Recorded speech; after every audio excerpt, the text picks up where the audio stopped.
you've seen an elevator, an escalator rather. Check this out.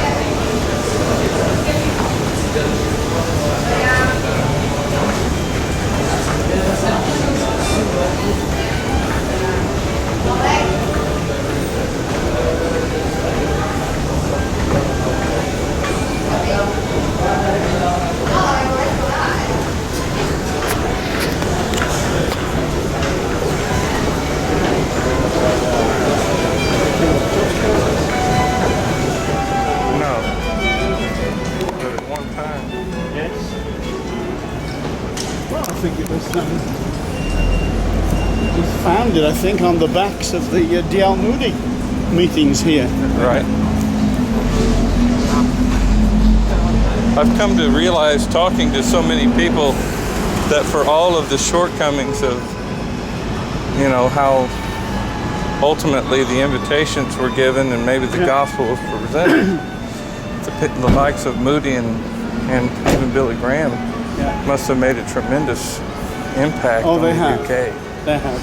In a positive way, so kind of leaves me, well, you know.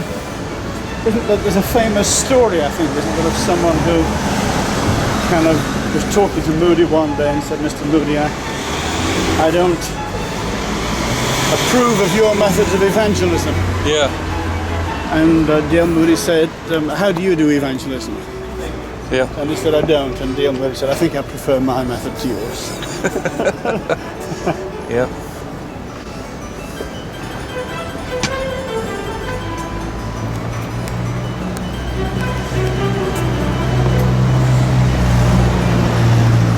You see the symbol of the trade unions Congress? Yeah. Helping your brother up, holding back forces which would damage him.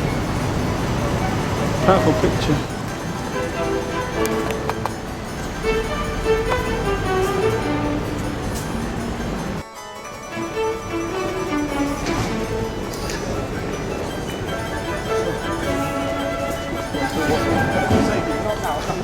Is this part of the museum?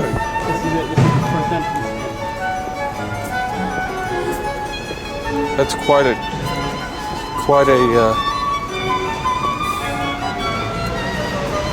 it's quite a fence.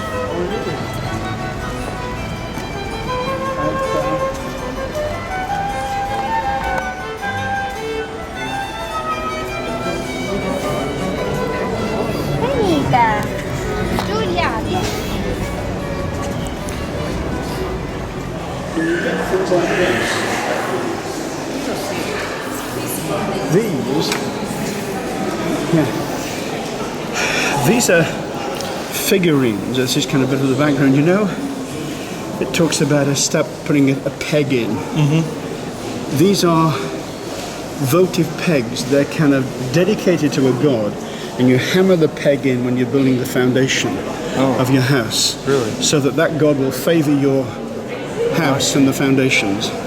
But that idea of a peg being a place that fixes things is a thing that you get through the scriptures from time to time, about extending the place and putting the things. And again, we're back here to ancient. That's the third. You see, that's the. You see, this would have been Abraham's time. Well, that's it. Ur-Nammu, who was the ruler. You see, his empire lasted from 2012 to 2004. Now, if you say that roughly BC, so if you say that roughly Abraham is 2000, right, that's exactly his era. And during that era, I mentioned this in Abraham, my friend, right, that there was a lot of disturbance. They built a fabulous kind of dynasty and place, but then it began to fall to pieces during what would have been the time of Abraham's father's stay in Ur of the Chaldees. And that ziggurat, which is like a kind of almost certainly the Tower of Babel was one of those. Sure, something like that. Yeah. And these are cylinder seals. You see, you roll the cylinder and you produce that seal, that shape. So that shows that, you know, that's authentic because it's got your seal on it. You've added your seal to it, that this thing is true. And they made them in a cylinder so that you've got your clay and then you roll the cylinder across. And that kind of authenticates something. Yeah, yeah. These would be seals. And here's let's see, this little one here is this little, this is blue, this is lapis lazuli, which is kind of semi-precious stone that they use quite often in Egypt. With the one little stylus, which has got the shape of a wedge in it, and you put it that way or this way, you put two of them together, and that's cuneiform. And that would have been the kind of writing pre-Abraham and during Abraham's time and out of the Chaldees.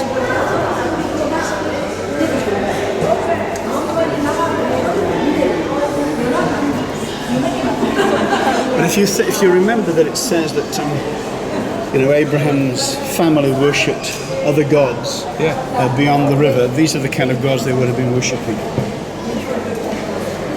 You heard the foundation pegs. You see, they were intended to be driven into the ground at certain places, probably to mark out a boundary, to make it sacred to these gods, or something like that.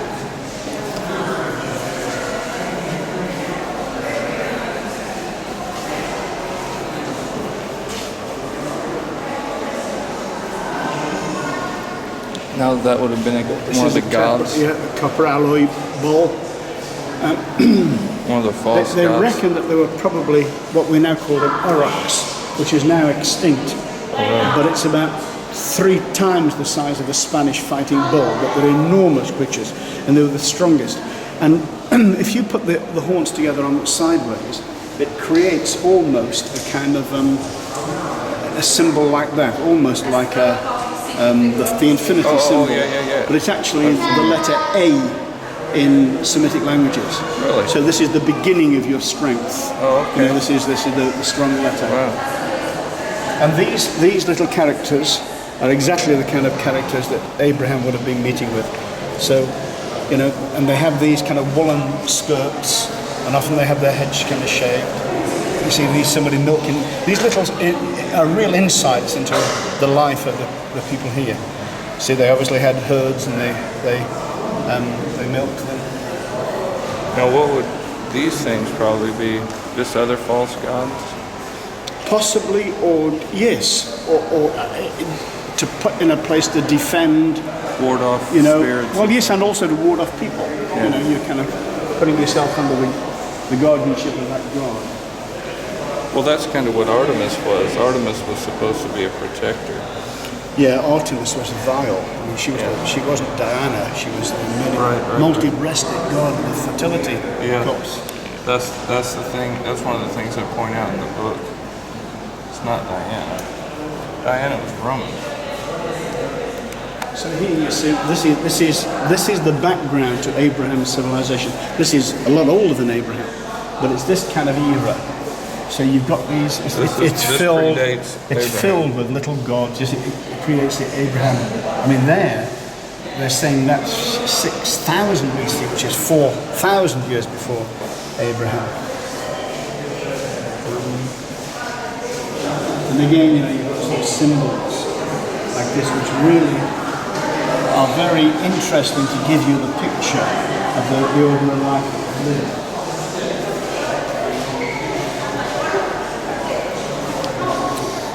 So Abraham may have actually seen. Abraham may have looked like that, and certainly he would have seen people like that. Yeah. Wow. And if you look here, this that looks like feathers is actually a symbolic way of kind of showing wool. So he's wearing a woolen kilt almost of some kind. So you see, there's another baked foundation peg. So you see how many of these foundation pegs they've found. Yeah.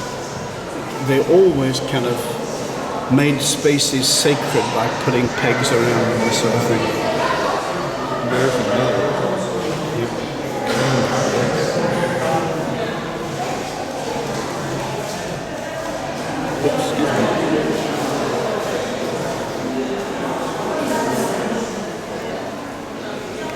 If you look at the colours of this, you see they're putting this. Where they're putting this? You see, round about 2,500 BC, which would be 500 years pre-Abraham. So this is the kind of culture that Abraham's turning his back on. Okay. He isn't a desert nomad. This is a really sophisticated. They had hinged doors. Sure. There's a thing that they've moved from here, and I think it's somewhere else. It's called the Standard River, and they sometimes call it the Ben River. And we'll find it because that again is a fascinating picture. It's in room 35, so we must find room 35. There you go. So this is a ziggurat, which is the Royal Cemetery of Rome. They call it that, I think, because of the quality of the artifacts that they found, very high quality things, so they call it the Royal Cemetery. You see here, Woolley. This is Leonard Woolley again, who was the archaeologist.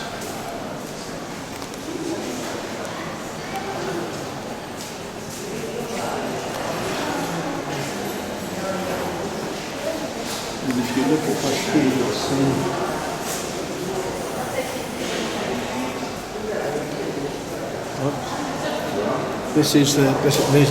These were found in the royal tombs. Real so gold. This is, it's real gold, and this is, look at the workmanship of it. And it was found like that. That's what they found. And this is, they've unpacked it and made it like this. Wow. That's some real talented workers. It's beautiful. This was not a primitive society. It was really very almost sophisticated. like Egypt. Very sophisticated. In some ways, maybe even more sophisticated than Egypt. They had the equivalent of a stock exchange. They had hinged doors. Yeah. They had. We found laundry lists and all kinds of things. So it was very sophisticated.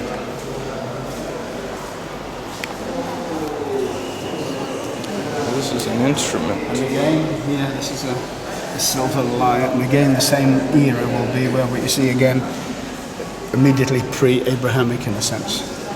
So this is the kind of, this would accompany the kind of music that Abraham would have had with lyres.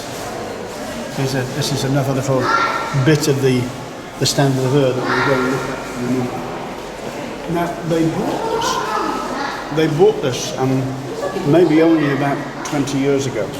I was here. She is one of the goddesses, and apparently, if her wings point upwards, she is a kind of a heavenly angel, and if they point downwards, she is a kind of a bad angel in that sense. She's got Her some wings bad are, feet. and you see her feet, and the Look owl was a symbol of kind of evil. So she is in control of dark powers. And this certainly would have been one of the kind of images. You know, the Ishtar, can you see it again with the wings pointing down? Pointing down.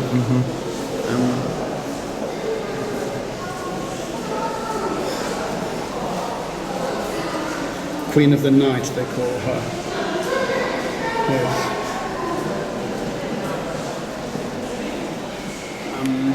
Where's the Cyrus cylinder at? That's a different thing, I know, but is it here? It'll be somewhere around here. That would be cool to see. You see, this is. We'll see this downstairs, and you'll see the signs of it. And this is kind of Nimrod. Palace of Nimrod, guardian figures. And they think that some people think that there are ideas mixed up in here as kind of cherubim.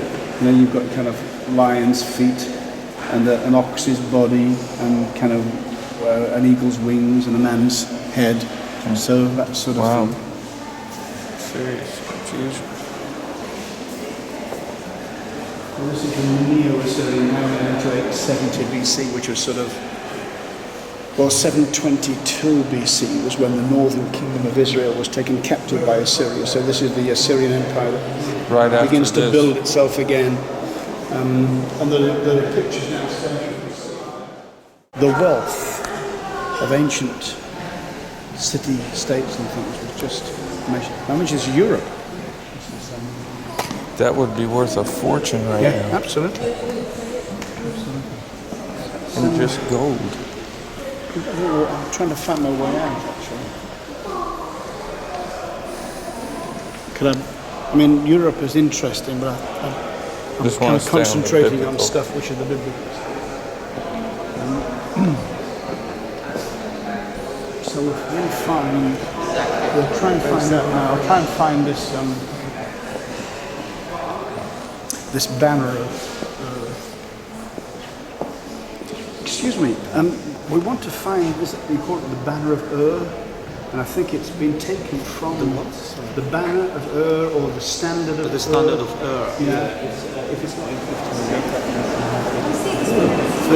30. The size of these things. And there's various Egyptian gods, you see, over there on the left. Yeah, I've seen them in pictures before. That's why I was trying to get a picture of that.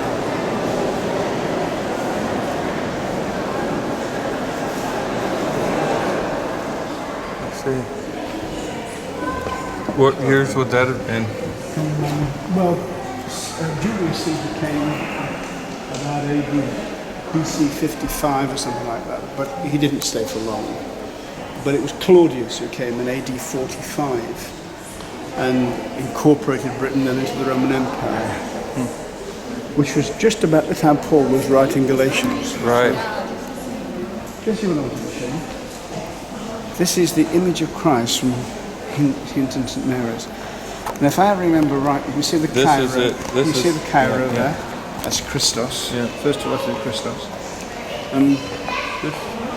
This is the first Christian I think artifact they in all of Britain, isn't it? well, not only that, I think they reckon that this is the earliest image of Christ anywhere in the world. The rounder was probably the earliest known mosaic picture of Christ. And you've got the, the sound. Yeah. There they are. So that's the first two letters in Greek of Christos.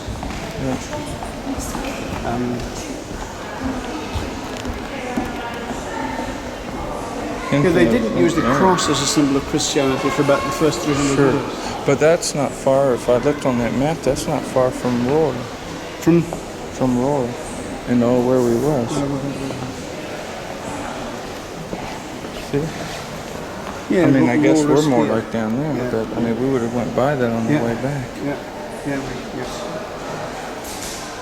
Wow. I want to put this. I'm looking for. Used to be here. Here it is. You see this?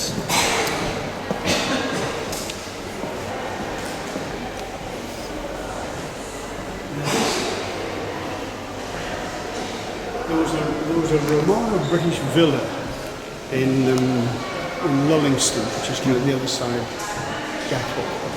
And there was a cellar room that had collapsed in after a fire. And when they dug it out, they found this plasterwork.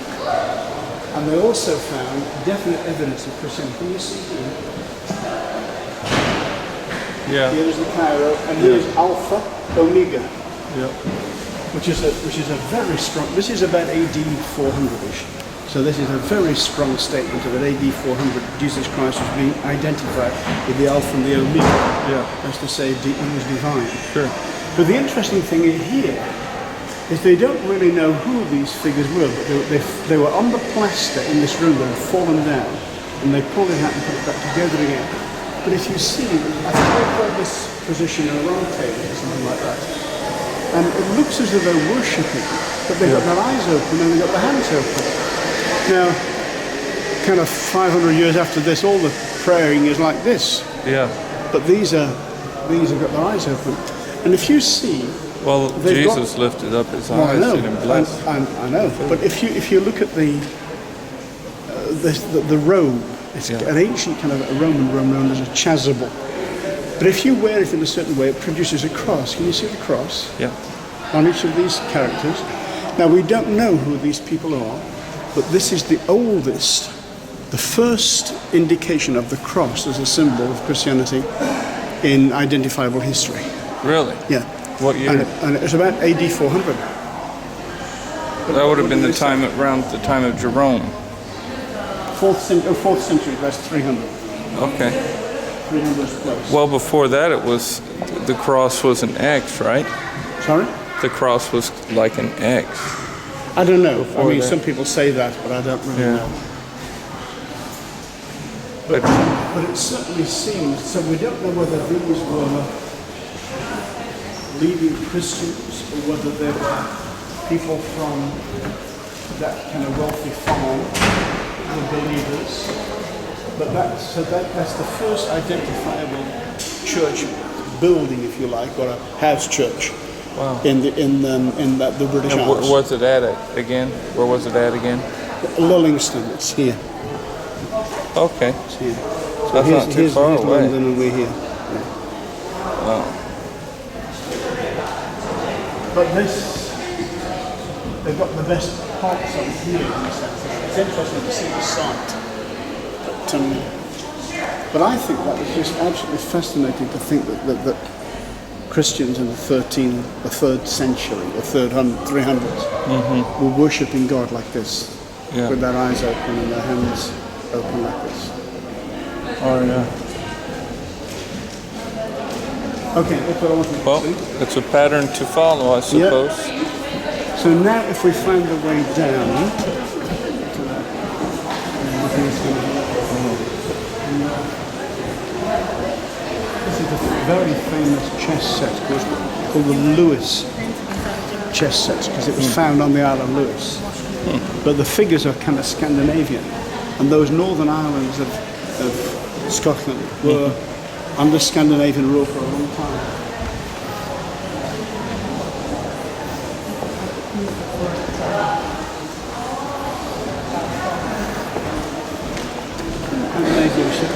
Almost looks as though it's a kettle of some kind.